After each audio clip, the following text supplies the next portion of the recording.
Hello, everybody. Welcome to CB Bowman Live. This is a special Thursday show because, we're having the big conference now for the Association of Corporate Executive Coaches. So our Thursday shows are on hold until after the conference, which, let's see, the last day of the conference is June 17th. And then we switched to taking a vacation on Tuesdays because the workplace equity and equality conference is on. And if you don't know about that, you want to reach out to me because that's going to be quite a conference. I'll tell you more about it in a second. But in the meantime, don't you like my new look today? I'm rocking it, right? Okay. So I've got my cap on, my dangling earrings, and my Hermes scarf, right? Don't I look cute today? So, anyway, I know you guys think I'm crazy. It's okay. This is our special news show, which is CB Bowman Live, of course. And this time on Thursdays, we talk to thought leaders mm, and social media influencers. And we talk to people who help them get there. And we talk to people who are already there and how they got there. And they give us some tips in terms of how you can get there and how you can reach them. So today we have a special guest. This is Sheila. Sheila is the person you want to go to if you're having an event. She gets you sponsors. And we all know how important that is to financing your webinars, your conferences, whatever it is you're going to do where you need sponsors. So she's like, you know how I like to give secrets on my other show? Well, I have to tell you, she's like my secret sauce here.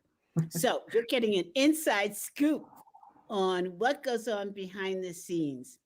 And Sheila's going to help me in terms of how to get sponsors for the We conference. Now, let me just give you the dates for that because you don't want to miss it.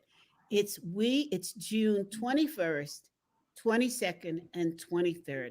And We stands for Workplace Equity and Equality. And we're going to talk, it's not a real conference, it's a collaboratorium. Do you know what that is? Well, that means we're going to have few speakers. So, like, I know you're all zoomed out with the talking heads. We're going to have only four over 3 days. Now, here's the thing.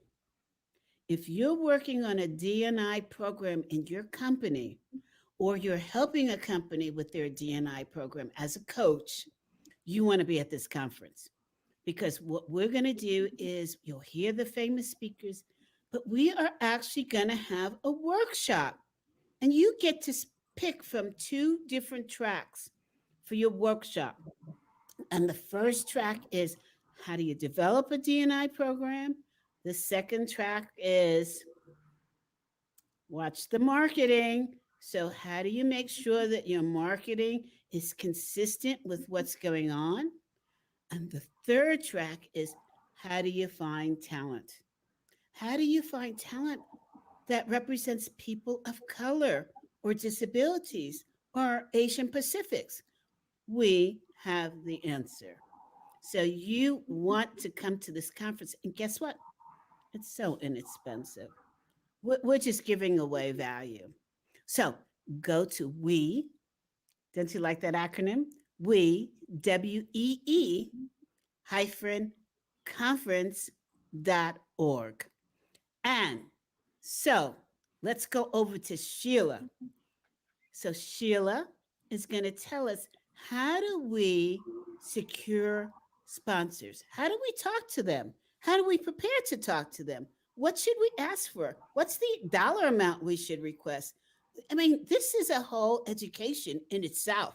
So I'm so glad you tuned in. So first, Sheila, tell us about yourself. How did you get to where you are? This Sure. I can hear myself echoing again. Okay. So I started out, I've been doing sponsorship for about 10 plus years or so. But I really started out just a little over 25 years ago when my daughter was born, and I decided that I did not want to be working in a job and not be with her. So I had to find something to do to make money and pay the bills and all the rest of it, and not have the two of us homeless, and my husband, of course. So I launched a business and ended up selling it, and launched some other businesses. And one of the things that I always did in my businesses was I kind of my talent was networking and forming strategic partnerships with other businesses and other people. And through that, I had a business with a woman who got recruited out of it and went to work for a company called Digital Marketer. And she asked me to come in and help her with sponsorship, which I did. And then people saw what I was doing and asked me if I could help them too. And basically that's what happened. And here I am doing sponsorship. Wow. So would you say a sponsor is the same as a strategic partner? I would, because so there's a couple of ways you can look at sponsorship. You can look at it as just, bringing in sponsorship dollars, but I think there's a bigger opportunity there. If you can find a company that's actually, let me just step back a little bit again. I think of sponsorship as kind of there's three aspects to it. So you have your sponsors, you have you as the host or the platform owner or the event owner, and you have a third person who's your audience. So if everyone is kind of feeding everyone, it's going to become this great sponsorship, like a great marriage. And why would you not continue that and have it for the rest of your life if you can? So with sponsors, you're helping them get in front of their target audience, which is your audience. What you're helping your sponsors, your audience with, is they're coming to you for some sort of transformation, some sort of change. They have some problem that they think your conference, or they know your conference is going to help them get through, like a D&I, which I have no idea what that is. But I was in my head, I was like, do not incorporate. I'm not sure. Diversity, equity, and inclusion. Yeah, I got that, but the D&I piece of it, I wasn't sure what that was. D&I. You said if somebody's trying to start a D&I or doing a D&I. Oh gosh, I don't remember what I said. It's okay. I think I was saying DEI. Oh, maybe, yeah, and then I heard it. Yeah, but anyway, so your audience are coming looking for some sort of transformation, some sort of change, some sort of knowledge. So if you can find the sponsors that are going to support that for them, and those, by supporting them, they're getting new clients and new leads, and you're getting this great partnership. You're bringing value to your audience, and also you're getting paid for it. So it really is like a total win-win-win situation when done that way. I see a lot of people look at sponsorship and say, I need to pay for this event, so I need to bring in some sponsors, and that's just so kind of like on the surface level. And there's so much more that you can do, and it's maybe a little bit more in the beginning to think that out. But once you have, you're done. It just happens over and over again. You can bring them back to all the other things that you're doing. You build this great relationship with each other, and it's just, it's very symbiotic. So what about, I'm seeing sponsorships, at least I think I'm seeing this, where they're not necessarily looking to your audience in terms of change, but they're looking at the conference as a way of letting people know that they're supporting what you're doing. True. Therefore, I hate to say they look good, but they in fact do. Yeah. Look good, that they're supporting either the underdog or a cause or a relationship that they would like to have a bigger sense of involvement with. Yeah. Right. Yeah. And that is a type of sponsorship as well, where, they just want to be aligned with something that's kind of going to be more positive for their image. Sometimes companies will do it when maybe the image hasn't been so positive in the past, and they're trying to turn that around. A similar type of sponsorship as well is when companies like the Coca-Colas of the world are looking for just impressions. They just want everyone to see that Coca-Cola logo everywhere. which is, it's a kind of a different type of sponsorship because it's not tied up in ROI or return on investment. A lot of the sponsorships I tend to work with are kind of not the big kind of Coca-Colas, but smaller corporations or smaller companies, and they're looking for ROI. So they're looking to do lead generation, to get customers or guests or clients out of the deal. The impressions isn't as big a thing for them because it's not paying the bottom line. They're not like a giant like Amex or Coca-Cola or American Airlines or one of these that they can do that. So I want to talk a bit. So let's bring it into reality, and Mm-hmm. let's use we. Yeah. Now stands for workplace equity and equality. Yeah. So let's take that as an example and Mm-hmm. the size of the client that you're working with. Because what I'm noticing now is that while there's a lot of entrepreneurial type size organizations, they too want to be involved in the D&I space, because they realize how critical it is. And so here's the thing: a lot of solopreneurs, but more entrepreneurs. So I'm that's the spectrum I'm going Yeah. from solopreneur to entrepreneur to bigger companies, whether it be medium or large companies. Um, they are having a hard time expressing their support of the DNI space, and therefore their bottom lines are being affected. The bottom line is what? Sorry, I missed Being that last piece. affected, being affected, Ineffective. affected Yes. by Affected. Yeah. Yeah. by the lack of ability to connect with people and companies that are doing something in this space, right? Right. Yeah. Um, and so, there's also, so I want to talk about those companies as being the smaller companies that do want to invest. And so, do you have like, I guess the question is, how do you do this? Do you have a scale, for example, where sponsors who have a smaller budget but who want to connect with you come in? And then there are the bigger companies that may want to come in with you, and the price ticket is different. So, Right. Yeah. managing those kinds of relationships is, I think, is going to be the new normal. Yes. Yeah. Mhm. Yeah, it is. And I think as well, companies struggle with the whole thing. I think they're struggling to know, what's appropriate, what's right, what to say, what not to say. It's kind of, people are walking on eggshells a little bit, I think. Nobody Yes. wants to offend or say the wrong thing. But at the same time, there's definitely a need for education. And I think we kind of talked about this in the last interview a little bit, either beforehand or just when we were on. But it's just, it's great that you're doing this and just opening up the communication in kind of a safe way that people can just be like, this is what I don't understand, or what should I do, or how should I say, or, because nobody wants to offend. Everyone really wants to just try to navigate it and do the right thing. Well, it's interesting that we're bringing this up because we have a faculty that work Uh-huh. for we. So not only will we be having the conference, but we have a training platform where we help employers with their employees and opening up dialogue and Yeah. having conversations. And we came to a stumbling block within the faculty, and we said, wait a second, this is good because we are a microcosm of what's going on out there. And so we stopped and really got to know each other. And I am telling you, it was the most thrilling experience I've had in a long time. Yeah. I just walked away so energized. And we all said, this is what we want our clients to experience this. So Exactly. let's train on how to do this. And so here's what came out. It was things in the group that are very serious to each person.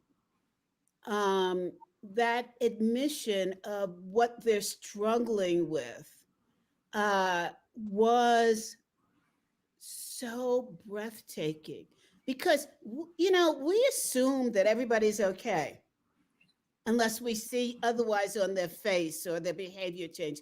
But that's so not true.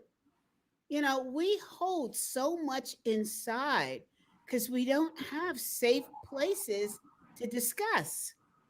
So we shows organizations how to create these safe spaces and safe conversations.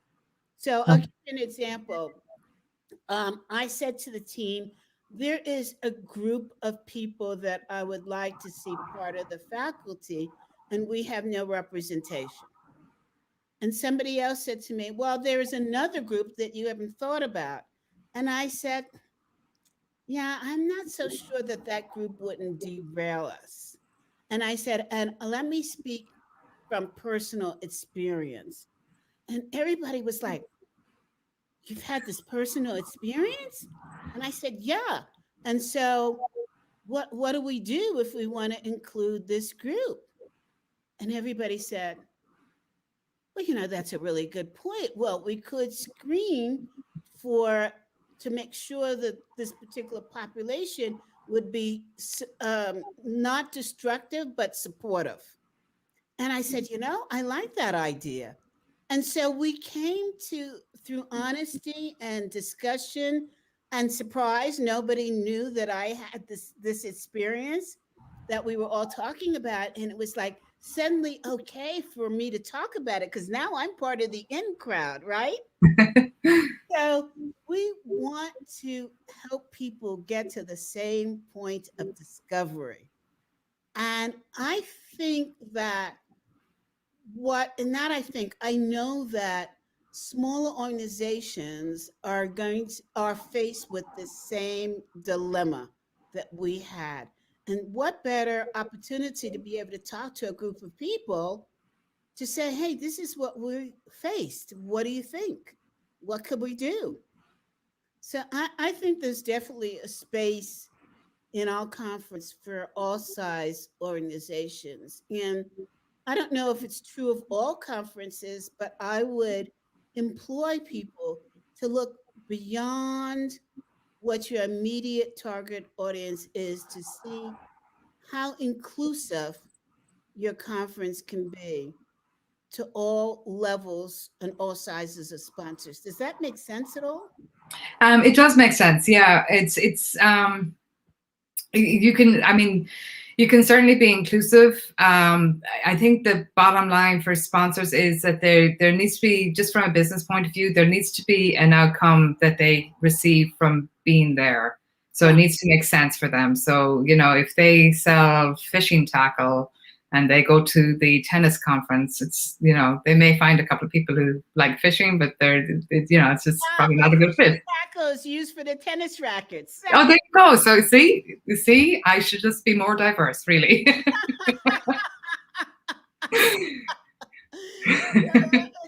That was very interesting how we did that. Yeah, you know, that's why I say you've got to look beyond, because you may be missing sponsors that could very well connect with what you're saying. Right? Exactly. Yeah. So yeah, so okay, so assuming that uh, people who are running conferences can open the doors to expand their thinking and expand. Let me give you a really good example too. Okay. 2 years ago, the Association of Corporate Executive Coaches had a conference. Now, our conferences are quite small. We cap it at anywhere from 75 to 100 people. That's it. Okay. Yeah. Otherwise, you can't get in. And we had a company that came to us that's been doing mega conferences. I mean, we're talking 1,000. And they said, we want to be a sponsor at your association conference. And I said, why? I'm like, we're not one of these, because I track them and I know the company. I said, we're not one of these Jagunda companies. And they said, that's exactly why. I said, explain that to me. And they said, we are tired of spending money at these mega conferences and we don't make the real connections. So Yeah. it's about, shaking hands, taking business cards, and then we never hear from anybody.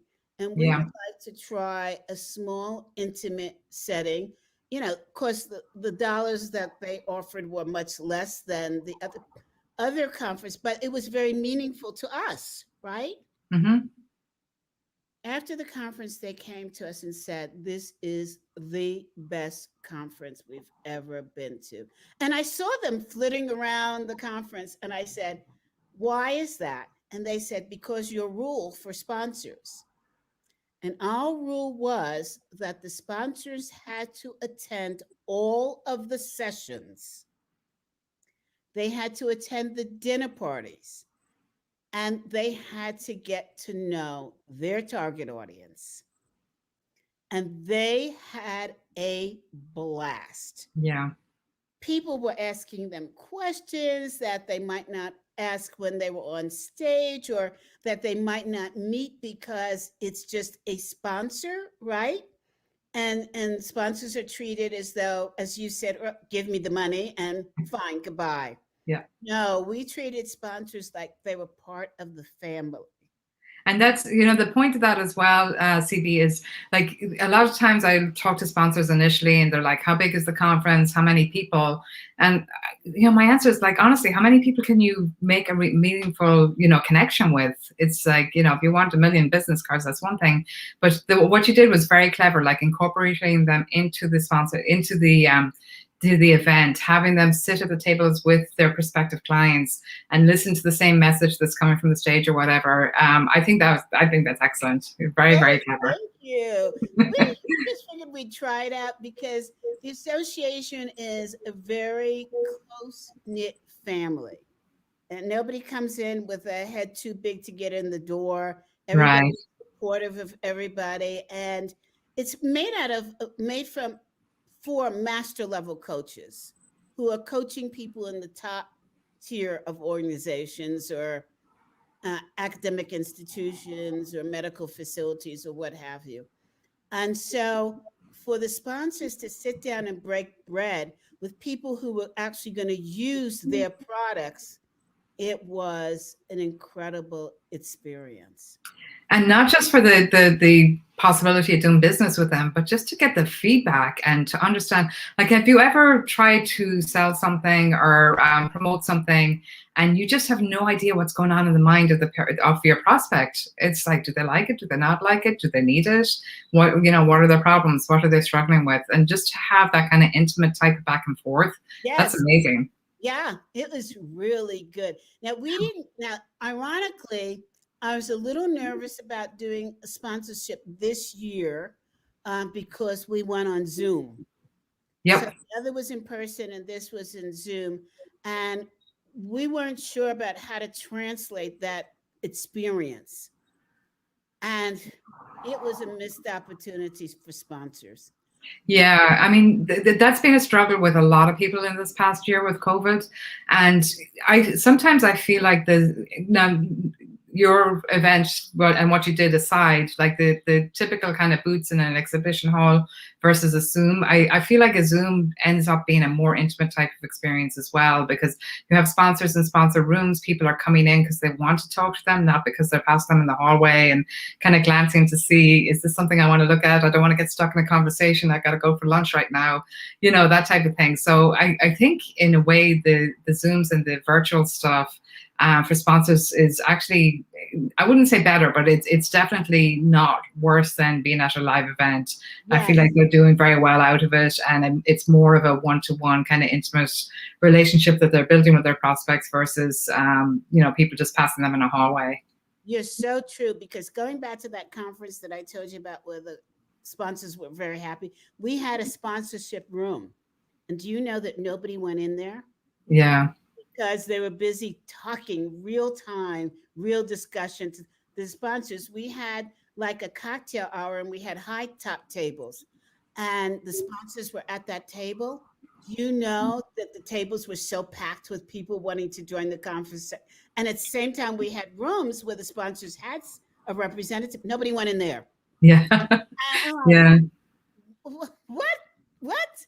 So you're so right. And the feedback that we got this year for this conference, which is still going on, we have 2 more days, is this is from the attendees. CB, this is, if not better, definitely better than the live conference, because Yeah. we didn't have to pay and you created such an intimate experience. And I'm like, I did? And I'm still trying to figure out how I did that. But every single evaluation we read, which was the first 40 people that came in, the second group comes in the next day, that was the next 40. They were like, we felt like we were delivering on the stage because you asked each one of us about ourselves, and we had the breakout rooms and we got to hear speakers, and they said it was an amazing experience. And I thought, oh crap. And I didn't have sponsors. Yeah. Yeah. It's, but you can, again, I mean, you can't look backwards, but yeah, just having that kind of event. I have one of my clients who runs a real estate event, and he actually does roundtables and has each of the sponsors lead the roundtable, which is another idea for you that you can use. And it brings them right in, but it makes them kind of the expert as well because they're leading this table, so they're the leader.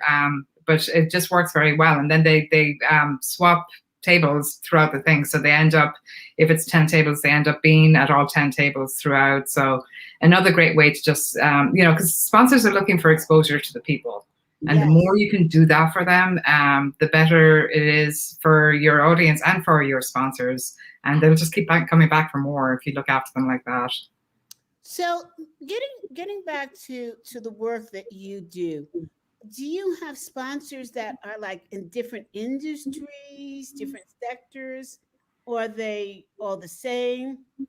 So they're in different industries. It depends on what the event is, So I do a lot in digital marketing. I do some in accounting. I've done some health events, things like that. So it's, again, you kind of have to look at the event and look at what the people are going to need, the attendees are going to need, and then kind of work backwards to figure out who good sponsors will be for that event. And then you approach the sponsor with, I'm going to have X number of this type of person at the event, that they want to get in front of, if that kind of makes sense. Yeah. So, okay. So I mentioned that when you say the kind of person, are you talking about the speakers or the audience? I'm talking about the audience. So, the kind of, what so usually an audience is looking for something. They're there for some sort of education, transformation, whatever. And then, if you want to find sponsors that can help them be the resources for that. So I often think of it as if you if you're at a typical event, kind of in a ballroom, you're leading the group in whatever it is that you're teaching, and then they walk out the door, and there's this like whole shopping mall of the resources they need to be successful to get to where they're trying to get there to for the next stage of their journey. So it's just like if you can curate that type of a level of sponsorship or a level of sponsors, it's going to be, again, successful for everyone. It's going to make sense. So you said that you're in the digital marketing space. Mm-hmm. Does that mean that you couldn't help people like myself who are not in that space? I could for sure. So basically, in the last kind of year or so, what I've done is I've kind of moved from a role of actually out there doing and finding sponsors myself to teaching it. So I can definitely help anyone. I can teach you how to do rather than do for you. So I can teach you how to fish, not give you fish. Well, they say if you teach a person how to fish, they have a meal for a lifetime. Exactly. Yeah. So one meal. Yeah, exactly. Hold on. So audience, that CB runs this live. And so I have to tell you this story. I have to interrupt. My husband gave me a new iPhone 12 Pro for Christmas, and I didn't know how to use the thing. My last one was an iPhone 6S, right? And so I called Apple, and Apple, I don't even know how to describe this company because they're so consumer oriented. It is incredible. So I called them up and I said, I don't know how to set up my iPhone. This gentleman spent 3 hours on the phone with me. What he did was he showed me how to use my iPhone. He set it up. He connected it to my iBook, my MacBook Pro. He connected that to my iPad. He connected that to my iWatch. He set up my entire system. What company? And there was no fee. What company does that? I mean, Apple. Apple. We all need to be Apple. So in love with Apple. I would never, ever switch brands. I'm just like, they had me at hello. But the only flaw is that while I'm doing this show now, my phone rings through on my computer. I don't know how to turn that off. So I have to call Apple again. You just have to call your friend again and spend another 3 hours. But that's a good lesson in life as well, be Apple. Yeah. In everything that you do, just like, give more than is ever expected, and you will have fans for life. You said it exactly.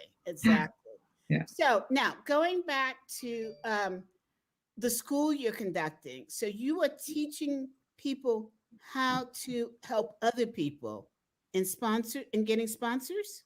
Correct. Correct. So either how to help other people or how to do it for themselves. Wow. Depending on who the people are. But yeah, so I work with a lot of event planners who want to add it as part of their business. I work with, people who run events. They may send somebody on their staff to learn how to do it, so they can learn from me, or people who are just looking to do like I did and just start a business and start doing this. So yeah, there's kind of a little bit of a range there. Okay, so for people like me who are scared of cats. You are not scared of anything, let me tell you. I've been busted. Well, in this particular space of picking up the phone and saying, will you be my sponsor? I don't want to do that. I can't do that. Yeah, you can. You can. But yeah, so like I wouldn't pass anything past you. You're amazing. So basically, I just kind of pre-frame the conversation in your head beforehand. I always say, and I'm not unique in saying this, but it's what's in it for me. You got to think of it from the point of view of the sponsor, is what's in it for them. So that's what you're selling them. You're selling them your audience. You're selling them the experience. So bring it like that. So rather than, I need and I want and can you come, and it's just like I've gathered together this audience of X number of people. This is who they are. I think your service would be really great for them. It's something that they need. Would you be interested in coming and supporting that? I'm glad we're recording this because I was so nervous I couldn't even write that all that down. I'm stumbling talking about it. It's ridiculous. Yeah. It's, to me, it's so why are you nervous? Are you nervous because you're asking for something, that you feel uncomfortable asking for something? Yeah. So try and turn that in your head if you can a little bit. And I think it's hard for us as women to do this. We're all kind of like, if it was a guy, he'd be like, hey, buddy, come on, let's do this. Try and turn it in your head a little bit so that, what are you giving them versus asking them for something? So you're giving them this great experience. You're giving them a great opportunity to meet, so for the workplace equity and equality, you said it's about 70 people. Is that the one that's 70 people? Well, no, this one has to be smaller. Okay. Which is even even better. Yes. So you're giving them a very intimate a way to connect with people over 3 days, which is a long time, that you're going to incorporate them into the event, make them part of the event. And just, they're going to walk out with, 25, 30 great relationships. Yeah. You get 25 or 30 clients in 3 days. Yeah, because so here's what's happening. First of all, I have to tell you about the speakers. Okay. I can't even believe that I have these people. One is Sandra Quince, who helped put Bank of America on the map for their DEI work. I Okay. mean, they are an incredible bank, period. And then they started working on DNI long before it became Vogue. Yep. And so she helped put it on the map. That's a huge company to tackle something like this. That's amazing. And she is an incredible speaker. I mean, she will be able to answer all of your questions that you have about, you know, moving a huge audience, a huge employee into being one of the leaders in the DNI space. Then we have Dr. Timothy Clark, who is just an expert in psychological safety. So, how do you create an environment in which people can talk to each other in a safe manner, in a no blame, no shame manner? Oh, gosh, he's so impressive. Then we have Brandon Lloyd. Blandon was an NFL football player who's doing work now helping underserved young adults while they're in school to learn really executive positions in organizations.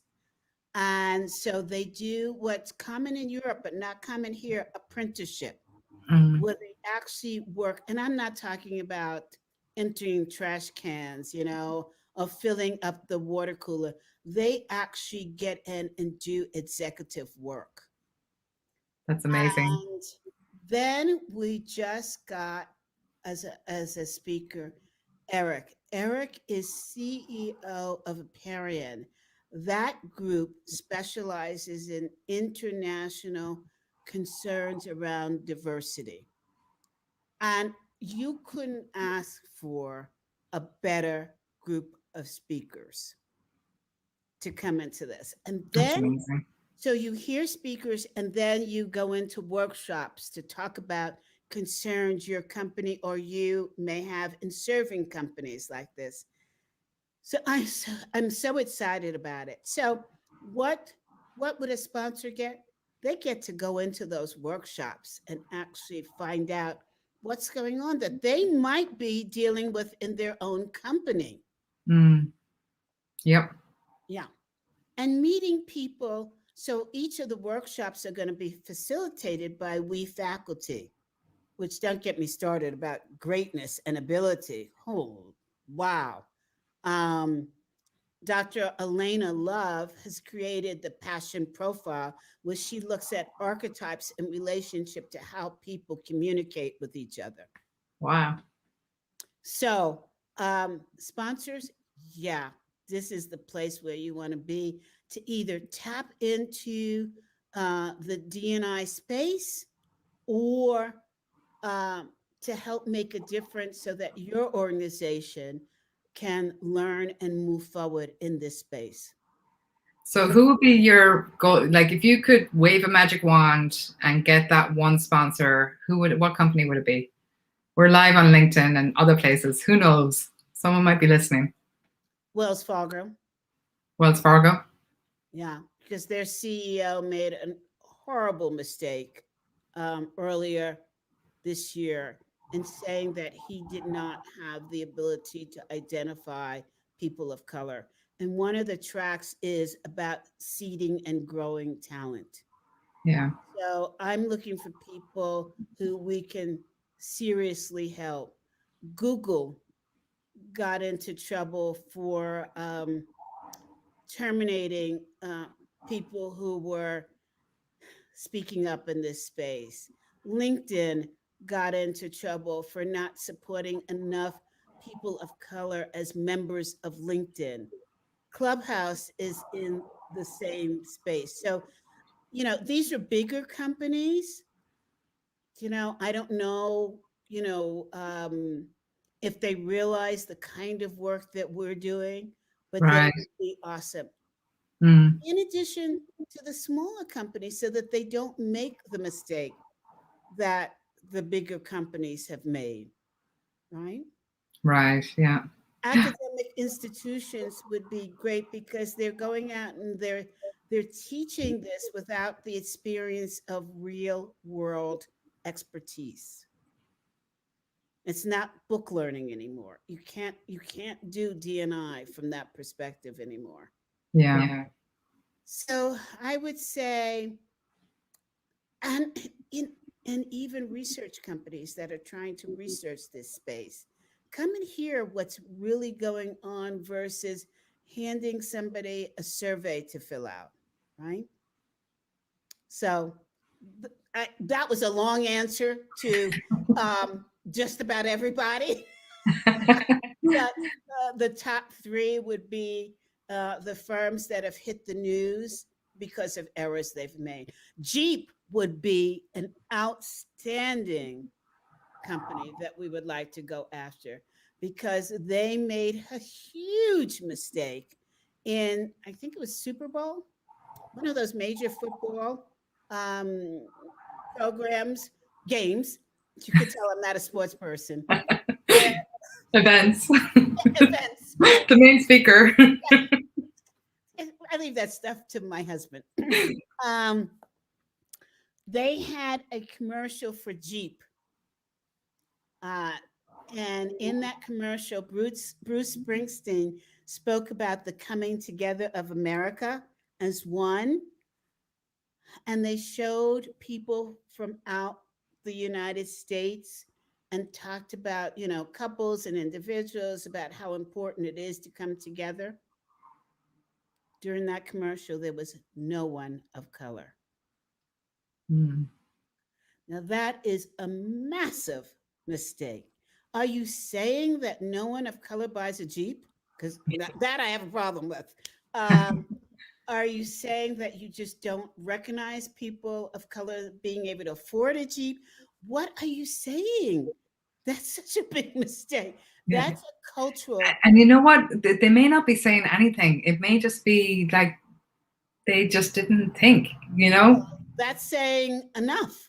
Yeah. It's talking to lack of awareness, right? Yes, exactly. Exactly. And here's the scary part. They could have a big D&I program going on within their organization, but then you go out with a commercial Yeah. that's anti-inclusive. That's a problem. Mm.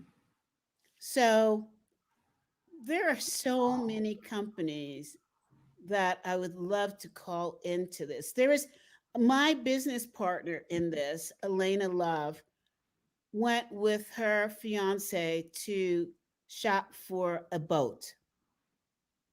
All of the pamphlets, none of the pamphlets had a person of color. Wow. So what what what is going on? We have to, and that's one of the tracks in the program is cultural awareness. Yeah. Yeah. So did I answer your question in terms of who would be the number I one? think so. Yeah. I'm really hoping for you, Stevie, that there's like somebody from each of those companies going, messaging you right now. So when you get back on LinkedIn, it's there. Yes, I would love that. Yeah, send me a DM, contact me, cb@cbbowman.com. Love to hear from you. Love to support you in your change and transition through Yeah. what we're doing. So, what's the next question I would need to answer? Let me think about that and see. So, the other conference you had, you brought them in, you included them in the actual conference. What could you do with this one that makes it just as inclusive, so it's not just boots in the hallway type of thing again? Yeah, What are some of your plans for that? that's a great question because in this is actually not a conference; it's a collaboratorium. Right, that's right. I just can't pronounce collaboratoriums. It means that we will have workshops where people who are coming have a chance to bond and connect and work on a particular project. Yeah. And so it would be awesome if the sponsors brought in their particular issues or their particular program and really talk to the experts that'll be there to support them and help them in making this. So they're definitely part of the entire program. That's amazing. Yeah, that's really good. Hmm. So, so So yeah, it's a working conference. I mean, people are just going to be, they're going to walk away with tangible, to-do lists and a plan and all of this kind of stuff to just kind of move this forward even more. Because I think that's the hard thing with all of this is it's, if you don't know, you don't know, and you don't know who to ask. You don't want to be ignorant by not knowing, and so you don't want to admit that you don't know, and it's just it's tough. so in this conference, to get in, you have to commit to no shame, no blame, and any and all questions are okay. Yeah. For the and this is what our company is about, because we realize that there are a lot of people out there. And let me just be very direct. There are a lot of white people out there that would love to be part of this movement. But what's holding them back? They have no one to ask questions. They have no one to explain. They cannot walk in the shoes of a Black person. We keep saying, we'll walk in our shoes. They can't. Yeah. And so if they can't do that and there's nobody that they can turn to, what is our expectation for change? So our company takes a very different approach in that come and ask, come and talk, come and learn. And it's fine. It's fine. You can ask me if I get sunburn in the summer on the beach. You can ask me why my hair is not like yours. You can ask me why stretch objectives given by a company are things that I might not go after, because heretofore stretch objectives have been used as a way to cancel people out of color, right? So let's talk about those things. Let's talk about why, if you have a competition, why in fact it doesn't work if the bars to get in are so high. And I think I actually have to jump into another meeting. So we started at what time? We started at 3. We're about 48 minutes in. One. Okay. So we're Or supposed, 1. is that one my time we That's started? 1 your time. Yeah. Yeah. Okay. So I have a few more On minutes. the left, north. Yeah. Okay. We have a few more minutes to talk, because I believe my meeting starts at 2 my time, and I need to be at that meeting. But I hate to end this meeting because it's more than what I thought it was going to be. With Yeah, that, it kind of went in its own direction, which is absolutely fine. It's interesting. Yeah. yeah, yeah, that's the way I roll. Yeah. And we love you But for it. thank you. Are there any last minute words of wisdom that you would like to give somebody? Um, Last minute words of wisdom. I'm just trying to think. I mean, we've veered so far from kind of the original topic. So I guess my last minute word of wisdom just around the diversity, inclusion, all of that is, just be you, be vulnerable, and be open and honest. And I think if you do that, it's going to be, if you're coming from a place of honesty and just a want to understand. I think people will see that for what it is, and you don't have to worry that you're saying the wrong thing or you're insulting without meaning to or anything like that. You just want to know why. Sheila, how do you figure out what the sponsorship dollars are that are appropriate? So it depends. So I do a couple of things. I look at kind of what what a similar event will be charging. I'm looking at what value is it that we're giving to the sponsors? So if because you want everyone to be fed in the end, so you don't want to charge so much that they either couldn't sponsor or that they would never get an ROI on it or get enough value from it.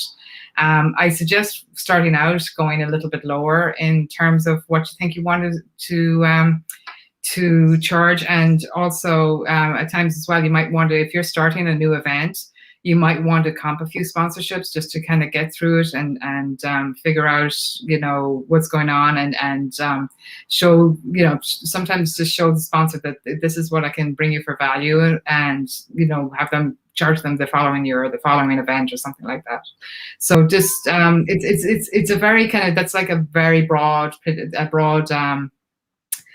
question to decide what value is, because you see sponsorship tables, at something very local for maybe like $100 for a table, and you see another conference where it's 100,000 to start.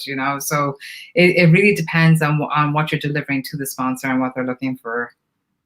Gee, I never thought about comping a sponsor. I mean, how does that work? We only have a few minutes, but that's fascinating. Yeah. So, I mean, if you're really starting out, you might want to just either, in a few minutes, it's going to be hard to go through all of it, but you might want to just literally comp them, have them come to your event, ask them to give you a testimonial afterwards, but also feedback on, how you handled the event, if it was valuable for them, what you could do different, that kind of stuff. There's also a lot of companies will have what's called an affiliate opportunity, where you can get paid kind of a commission based on what they sell at your conference. So that's kind of a no risk for either of you. So you may have some money coming in, and the sponsor's just really paying for the results that they get from the conference. So when you're starting out, it's hard. You're unproven. You don't really know how the conference is going to be. So those are kind of two quick things that you can do to, get sponsors in.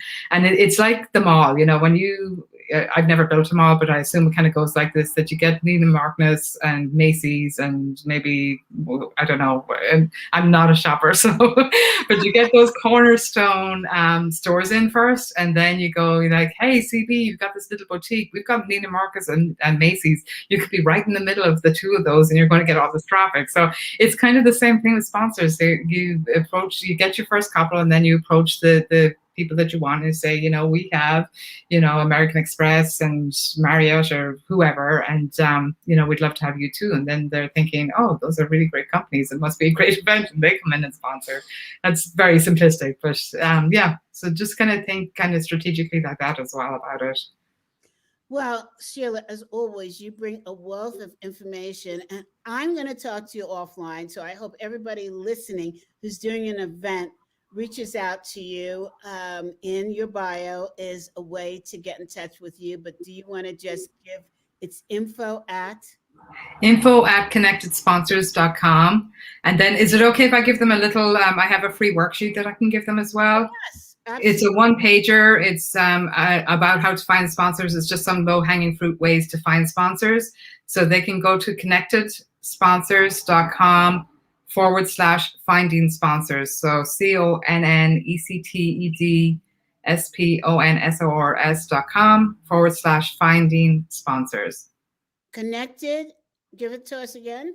connectedsponsors.com/finding sponsors. Okay, I'm certainly going there. Hey, I've got to jump off a little bit early. That's fine. This has been awesome. Once again, thank you so much for having me on here. I really enjoy it. I'm talking to a potential sponsor. Excellent. Excellent. Hey, I'm going to definitely reach out to you. It's been a pleasure. Everyone, please, if you're having an event, call on Sheila. She is really an amazing woman. And I'm going to see you next week. I think I'm on Tuesday, but you know how to check for sure. Follow me on LinkedIn, right? So with that, and I always give you a secret, but my secret, as I said earlier, is Sheila.